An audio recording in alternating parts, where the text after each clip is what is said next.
Oh ya, habis ini kecewa. Ini tali neng Asmolo dulu. Spesial penuhi permintaan. Mbak Aika sama Mbak Andari. Asik.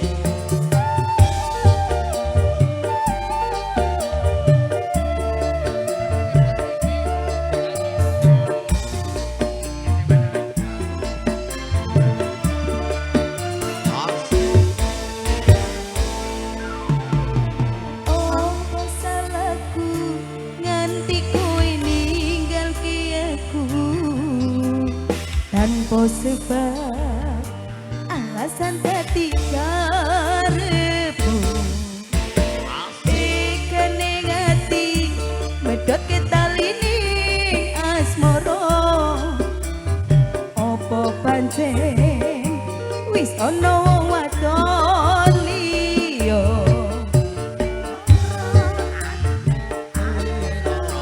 rasa iki keronto-ronto iki tangan jroning dodo kowe wis beda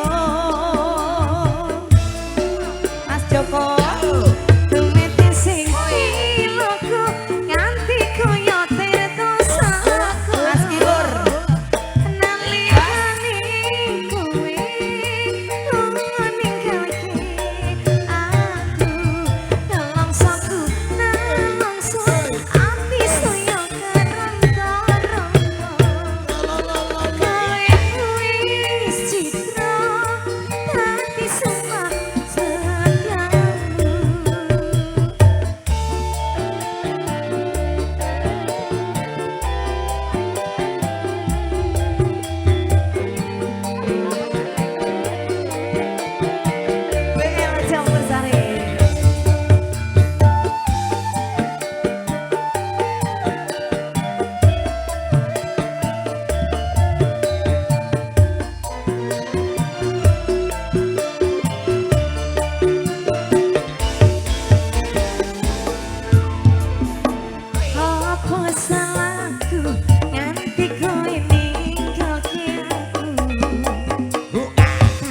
sebab alasan hati karepmu dekane ngati medhot ke tali ning asmara apa pancen wis ana wanita kanggo dulur lanang luwung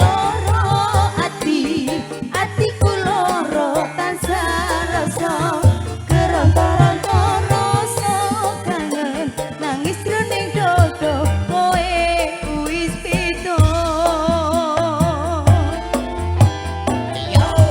tumete sing iloko nganti koyo sinta segara nalikane kowe ninggalke aku nelongso berkoyo keronto-ronto kowe wis citra hati semua setiaku metesi iloko nganti koyo terdosa kono nalikane kowe ninggalke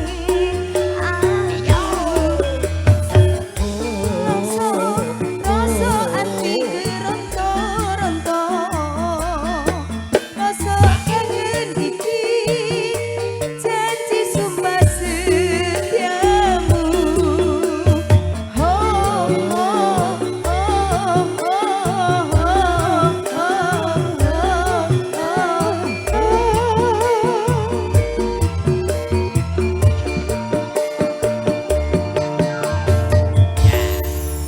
Tali ning asmara niki pamitan saking sinten